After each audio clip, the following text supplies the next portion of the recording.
नमस्कार.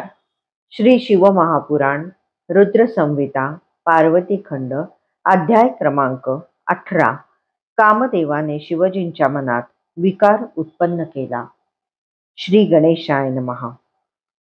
ब्रह्मदेव नारदांना म्हणाले, हे मुने, कामदेव शिवजींच्या तपश्चर्येच्या ठिकाणी गंगावतरण तीर्थावर गेला. तेथे भगवानांना तपोमग्न पाहून त्याने आपली माया पसरली. वसंताच्या प्रभावाने तेथील सर्व वृक्ष प्रफुल्लित होऊन गेले. फुलांचा सुगंध दरवळू लागला. भ्रमर गुंजारव करू लागले. कोकिळ सुस्वर कूजन करू लागले. वातावरण मनोहर होऊन गेले. त्यामुळे कामभावना उद्दीपित होऊन पशुपक्षी जोडीदाराबरोबर क्रीडा करू लागले.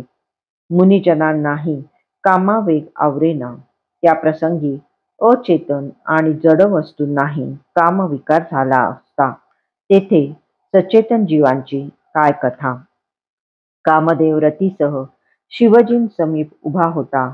त्याने आम्र मंजिरींचा बाण लावून धनुष्य सज्ज केले होते, पण समाधीमग्न शिवजींच्या मनात प्रवेश करण्यासाठी त्याला छिद्रच मिळेना.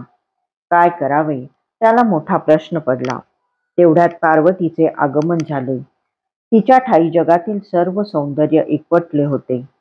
असीम लावण्याची पुतळी अशी ती शैलराजकन्या आपल्या सख्यांसह शिवजींची पूजा करण्यासाठी तेथे आली. तिने अनेक सुगंधी फुले आणली होती.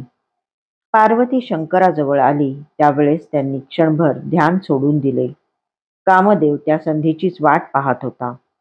त्यांना तिच्याबद्दल प्रेम वाटावे म्हणून त्याने तात्काळ पुष्पबाण सोडला. त्याच्या प्रभावाने शिवजींनी पार्वतीकडे पाहिले. तिचे विलक्षण सौंदर्य पाहून त्यांच्या मनात तिच्याविषयी मोह उत्पन्न झाला. ते तिच्याकडे एकटक पाहू लागले. तीही लज्जेने संकोचून गेली आणि प्रणयातुर भावनेने त्यांच्याकडे पाहू लागली. तेवढ्यात शिवजी भानावर आले. मी तर तपश्चर्येत मग्न होतो, पण आता पार्वतीच्या सौंदर्याचे अवलोकन करत आहे. तिचे अंग प्रत्यंग डोळ्यात साठवून ठेवण्यासाठी धडपडतो आहे. हा काय प्रकार आहे? माझ्या ध्यान साधनेत हे विघ्न कोठून उपटले? माझ्या चित्तात विकार उत्पन्न करणारा तो दुष्ट कोण आहे?